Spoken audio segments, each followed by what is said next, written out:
Hi ಎಲ್ಲರಿಗೂ ನಮಸ್ಕಾರ. ಎಲ್ಲರೂ ಹೇಗಿದ್ದೀರಾ? ಚೆನ್ನಾಗಿದ್ದೀರಾ? ಬನ್ನಿ ಇವತ್ತು ಹಾಸ್ಯ ಸೀರಿಯಲ್ ಸ್ಟೋರಿನ ನೋಡ್ಕೊಂಡು ಬರೋಣ. ಯಾರ್ಯಾರು ನನ್ನ ಚಾನಲ್ನ ಸಬ್ಸ್ಕ್ರೈಬ್ ಮಾಡ್ದಲೇ ನೋಡ್ತೀರಾ ಪ್ಲೀಸ್ ಸಬ್ಸ್ಕ್ರೈಬ್ ಮಾಡಿ ಅಂತ ಕೇಳ್ಕೊತೀನಿ. ರೋಹಿಣಿ ಹಾಗೆ ಮನೆಯವ್ರು ಎಲ್ಲರೂ ಕೂಡ ಐಸ್ ಕ್ರೀಮ್ನ ತಿಂದಿರ್ತಾರೆ. ಆಗ ಶಾಂತಿ ಹೇಳ್ತಾರೆ, ಅಲ್ಲಮ್ಮ ರೋಹಿಣಿ, ನೀನು ಅವ್ರ ಜೊತೆ ಸ್ವಲ್ಪ ಮಾತಾಡಿದರೆ ನಿಮ್ಮ ಅಪ್ಪನ ಹುಡ್ಕೋಕ್ಕೆಲ್ಲ ಸಹಾಯ ಆಗ್ತಿತ್ತು ಕಣಮ್ಮ ಅಂತ ಎಲ್ಲ ಹೇಳ್ತಿರ್ತಾರೆ. ಆದರೂ ನೀನು ಮಾತಾಡನೇ ಇಲ್ವಲ್ಲ ಅಂತ ಹೇಳ್ತಾರೆ. ಯಾಕೆ ಮಾವ ಐಸ್ ಕ್ರೀಮ್ ತಿನ್ನಲ್ವಾ ಅಂತ ಕೇಳಿದರೆ, ಯಾಕೆ ಮಾವ ಐಸ್ ಕ್ರೀಮ್ ತಿನ್ನಲ್ವಾ ಅಂತ ಕೇಳ್ತಾರೆ. ಇಲ್ಲಮ್ಮ ನಂಗೊಂದು ಸ್ವಲ್ಪ ಕೋಲ್ಡು, ನಾನು ತಿನ್ನಲ್ಲ ಅಂತ ಹೇಳ್ತಾರೆ. ಅಯ್ಯೋ ಅದಕ್ಕೆ ಯಾಕ್ರಿ ಹಂಗಾಡ್ತಿದ್ದೀರಾ, ಕೊಡಿ ನಾನೇ ತಿಂತೀನಿ ಅಂತ ಹೇಳ್ತಾರೆ. ಆಗ ಶಾಂತಿ ಪದೇ ಪದೇ ಅದನ್ನೇ ಕೇಳ್ತಾ ಇರ್ತಾರೆ.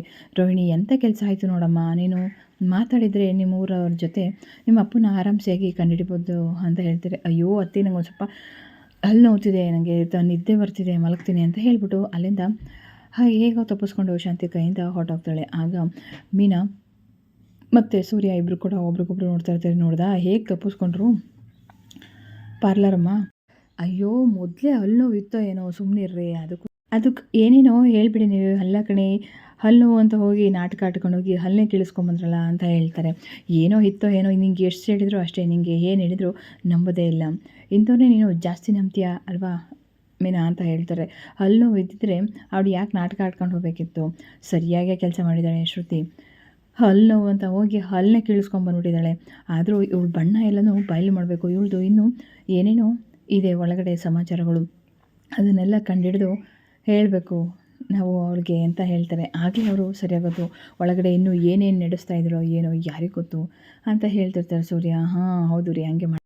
ಇನ್ನೊಂದು ಕಡೆ ಸೂರ್ಯ ಅವ್ನ ಗ್ಯಾರೇಜ್ಗೆ ಅಂತ ಹೋಗ್ತಾನೆ. ಎಲ್ಲರೂ ಕೂಡ ಅವ್ನ ಫ್ರೆಂಡ್ಸ್ ಎಲ್ಲರೂ ಕೂಡ ಡಿಂಗ್ರಿ ಎಲ್ಲರೂ ಕೂಡ ಫ್ರೆಂಡ್ಸು ಮಾತಾಡ್ತಾ ಇರ್ತಾರೆ. ಓ ಏನೋ ಇದು ಹಿಂಗೆ ಬಂದ್ಬಿಟ್ಟ, ಏನೋ ಕೈಯಲ್ಲಿ ಏನೋ ಬ್ಯಾಗೆಲ್ಲ ಇಟ್ಕೊಂಡು ಬಂದ್ಬಿಟ್ಟಿದ್ದಾನೆ, ಯಾಕೋ ಸುದೇಶ ಹಿಂಗೆ ಬಂದೆ ಅಂತ ಕೇಳ್ತಾರೆ. ಏನೋ ಇದು ಬ್ಯಾಗಲ್ಲಿ ಅಂತ ಕೇಳಿದಾಗ, ಅಯ್ಯೋ ಫಾರಿನ್ ಬ್ರ್ಯಾಂಡ್ ಕಣೋ ಅಂತ ಹೇಳ್ತಾರೆ. ಹೌದಾ, ಇದೆಲ್ಲ ಯಾಕೆ ತಂದು ಅಂತ ಹೇಳ್ತಾರೆ. ಖುಷಿಗೆ ಕಣೋ, ನಿಮಗೆ ಪಾರ್ಟಿ ಕೊಡೋಣ ಅಂತ ಬಂದಿದ್ದೀನಿ ಅಂತ ಹೇಳ್ತಾರೆ. ಅಯ್ಯೋ ಏನು ಖುಷಿನೋ, ಏನಾಯಿತು ಅಂತ ಮೊದಲೇಳು. ಅಯ್ಯೋ ಏನಾದರೂ ಆಗಲಿ ಬಿಡೋ ಮಗ, ಏನು ಪಾರ್ಟಿ ಕೊಡ್ಸೋಕೆ ಬಂದಿದ್ದಿಲ್ಲ, ಅದು ಸಾಕು, ಮೊದಲು ಎಣ್ಣೆ ಹೊಡಿಯೋಣ ಬನ್ನಿ ಅಂತ. ಏನು ಎಣ್ಣೆನಾ ಅಂತ ಕೇಳ್ತಾರೆ. ಹೌದು ಇದೆಲ್ಲ ಇರಲಿ, ಫಸ್ಟ್ ಏನಕ್ಕೆ, ಏನು ಖುಷಿಗೆ ಅಂತ ಹೇಳು ಫಸ್ಟು ಅಂತ ಹೇಳ್ತಾರೆ. ಹೌದು ನಾನು ದುಬೈಗೆ ಹೋಗ್ತಿದ್ದೀನಿ ಕಣೋ, ಹಾಗಾಗಿ ಇನ್ನು ಹೋದರೆ ಇನ್ನು 3 ವರ್ಷ ಬರಲ್ಲ ಅಲ್ಲಿಂದ, ಹಾಗಾಗಿ ನಿಮ್ಗೆಲ್ರಿಗೂ ಪಾರ್ಟಿ ಕೊಡೋಣ ಅಂತ ಹೇಳ್ಬಿಟ್ಟು ಬಂದಿದ್ದೀನಿ ಅಂತ ಹೇಳ್ತೇನೆ. ಏನು ಅದಕ್ಕೆ ಎಣ್ಣೆ ಪಾರ್ಟಿನೇ ಕೊಡಬೇಕಾಯೋ ಇವತ್ತಾ ಅಂತ ಕೇಳ್ತಾನೆ. ಯಾಕೋ ಆಗಲ್ವಾ, ನೀನು ಕುಡಿಯಲ್ವಾ ಅಂತ ಕೇಳ್ತಿರ್ತಾನೆ. ಆಮೇಲೆ ಹೌದು ನೀನು ಯಾಕೆ ಹೋಗ್ತಿದ್ದೀಯ, ಇನ್ನು 3 ವರ್ಷ ಏನು ಅಲ್ಲಿ ಸಮಾಚಾರ? ಅಯ್ಯೋ ಇಲ್ಲಿ ಎಷ್ಟು ದುಡಿದ್ರು ಅಷ್ಟೇ ಕಣೋ, ಕೈ ಎತ್ತಲ್ಲ ಅಂತ ಹೇಳ್ತಿರ್ತಾರೆ. ತಡಿಯಪ್ಪ ಒಂದು ನಿಮಿಷ, ನಾನು ಹೆಂಡ್ತಿನ ಕೇಳಬೇಕು ಅಂತ ಹೇಳ್ಬಿಟ್ಟು ಮೀನಿಗೆ ಕಾಲ್ ಮಾಡೋಣ ಅಂತ ಬಂದಿರ್ತಾರೆ. ಮೀನಾ ಹೂವಿನ ಅಂಗಡಿಗೆ ಬಂದಿರ್ತಾರೆ. ಅವು ಮಾತಾಡೋಕ್ಕೆ, ಮೀನಮ್ಮ ಎಲ್ಲಿದೆಯಾ, ಹೂವಿನ ಅಂಗಡಿಯಲ್ಲಿದ್ದೀನಿ ಅಂತ ಹೇಳ್ತಾಳೆ. ಅದಕ್ಕೆ ನನ್ನ ಫ್ರೆಂಡು ಒಬ್ಬ ದುಬೈಗೆ ಹೋಗ್ತಾ ಇದ್ದಾನೆ, ಅದಕ್ಕೆ ಪಾರ್ಟಿ ಮಾಡೋಣ ಅಂತಿದ್ದೀನಿ, ಅದಕ್ಕೆ ನಾನೇನು ಮಾಡೋಕ್ಕಾಗುತ್ತೆ, ಎಣ್ಣೆ ಎಲ್ಲ ಕುಡ್ಕೊಂಬಂದರೆ ಸರಿ ಇರಲ್ಲ ನೋಡಿ ಅಂತ ಹೇಳ್ತಿರ್ತಾರೆ. ಅಲ್ಲಮ್ಮ ಅವ್ನು ಹೋದ್ರೆ ಇನ್ನು 3 ವರ್ಷ ಬರಲ್ಲ, ನಮಗೆ ಸಿಗಲ್ಲ, ಪಾಪ ಅವನಿಗೆ ಬೇಜಾರು ಮಾಡಬಾರ್ದಲ್ವಾ ಅಂತ ಹೇಳ್ತಿರ್ತೀವಿ. ಏನು ರೀ ಏನು ಮಾತಾಡ್ತಿದ್ದೀರಾ ನೀವು, ಏನೋ ಆಲ್ರೆಡಿ ಕುಡಿದ್ಬಿಟ್ಟಿದ್ದೀರಾ ಅನಿಸುತ್ತೆ, ಮಾತಾಡ್ತಿದ್ದೀರಾ ಅಂತ ಕೇಳ್ತಿರ್ತಾರೆ. ಹೌದಮ್ಮ, ಸಂಜೆ ಇಲ್ಲೇ ಊಟ ಎಲ್ಲ ಮಾಡ್ಕೊಂಡು ಇಲ್ಲೇ ಬಂದುಬಿಡ್ತೀನಿ ಆಯಿತಾ ಅಂತ ಕೇಳ್ತಾರೆ. ಆಗ ಡಿಗ್ರಿ ಕೇಳ್ತಾನೆ ನನ್ನ ಫ್ರೆಂಡು, ಏನು ಅಕ್ಕ ಹಿಂಗೆ ಪರ್ಮಿಷನ್ ಕೊಡಲ್ವಲ್ಲ?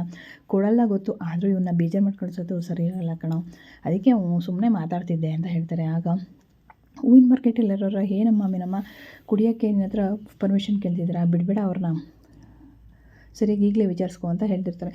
ಇನ್ನೊಂದು ಕಡೆ ರೋಹಿಣಿ ಹಲ್ಲು ನೋವಿಂದ ಓಡಾಡ್ತಿರ್ತಾರೆ. ಆಗ ಮನೋಜ್, ಏನು ರೋಹಿಣಿ ಹಲ್ಲು ನೋವಾ ಅಂತ ಹೇಳ್ತಾರೆ. ಹಲ್ಲು ನೋವಾಗ್ದಲ್ಲೇ ತಲೆನೋವೇನ್ರಿ ನಿಮಗೆ ಅಂತ ಹೇಳ್ತಾನೆ. ಅದೇ ಟೈಮ್ಗೆ ಅವಳು ವಾಶ್ರೂಮ್ಗೆ ಅಂತ ಹೋಗ್ತಾಳೆ. ಫೋನ್ ಕೂಡ ಒಂದು ರೋಹಿಣಿ.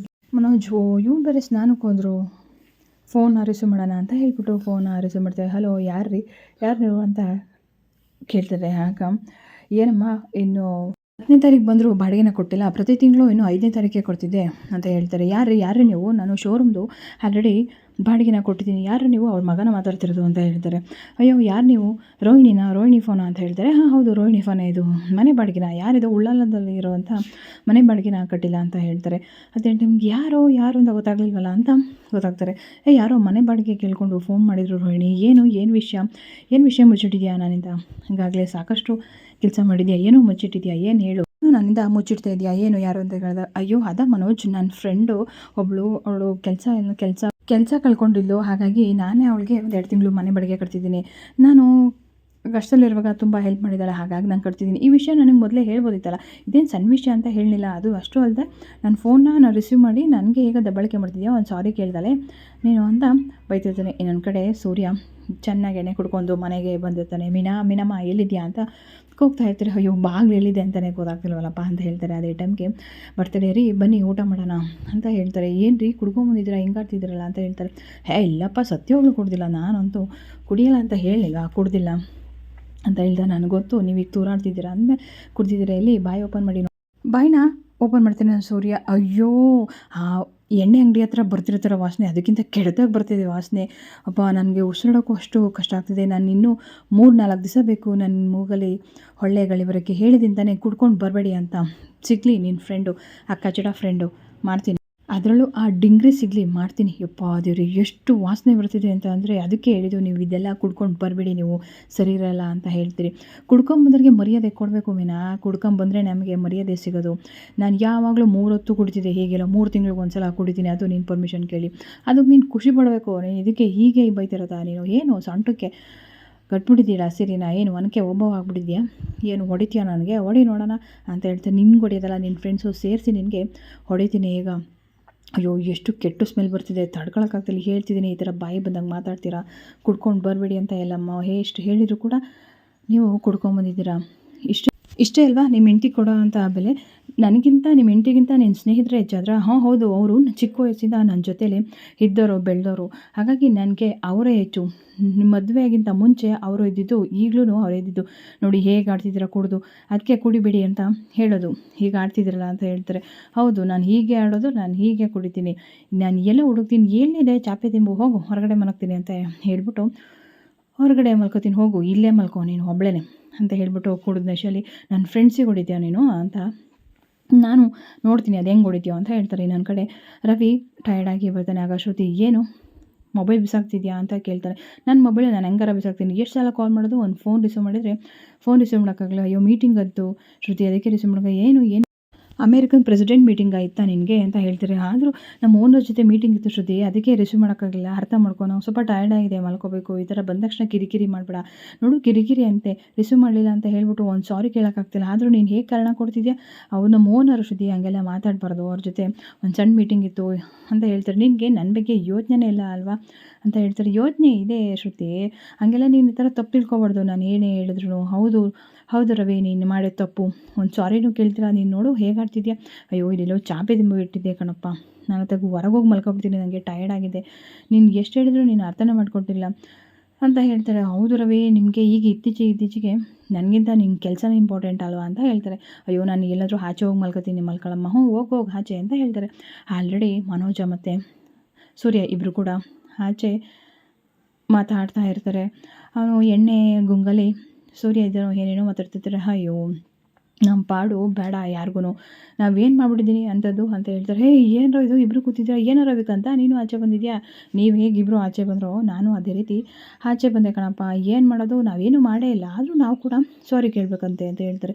ಹೌದು, ನೀನು ಯಾಕೋ ಸೂರ್ಯ ಆಚೆ ಬಂದಿದ್ಯಾನೆ? ನನ್ನ ಫ್ರೆಂಡ್ ದುಬೈಗೆ ಹೋಗ್ತಿದ್ದ, ಹಂಗಾಗಿ ಸ್ವಲ್ಪ ಕೊಡಿದೆ, ಅದಕ್ಕೆ ಇಷ್ಟ ಇಲ್ಲ ಅಂತ ಗೊತ್ತಿಲ್ವಾ, ಯಾಕೋ ಕೊಡಿದೆ ನೀನು ಅಂತ ಕೇಳ್ತಾನೆ ರವಿ. ಯಾರು ಬೇಜಾರು ಮಾಡಬಾರ್ದು ಅಂದ್ಕೊಳ್ತಾರೆ, ನಿಂಗೆ ಗೊತ್ತಿಲ್ವಾ ನಾನು ಚೆನ್ನಾಗಿರ್ಬೇಕು, ನಾನು ಸುತ್ತಿರೋರು ಚೆನ್ನಾಗಿರ್ಬೇಕು ಅಂತ. ಆಗ ಕೊಡಿದೆ. ಮನೋಜ ನೀನು ಯಾಕೋ ಅಂತ ಕೇಳಿದಾಗ, ನಾನೇನು ಮಾಡಿಲ್ಲ, ಸುಮ್ಮನೆ ನನ್ನೇ ಸಾರಿ ಕೇಳು ಅಂತಾರೆ. ನಾನು ಯಾಕೋ ಸಾರಿ ಕೇಳಬೇಕು ಅಂತ ಹೇಳ್ತಾರೆ.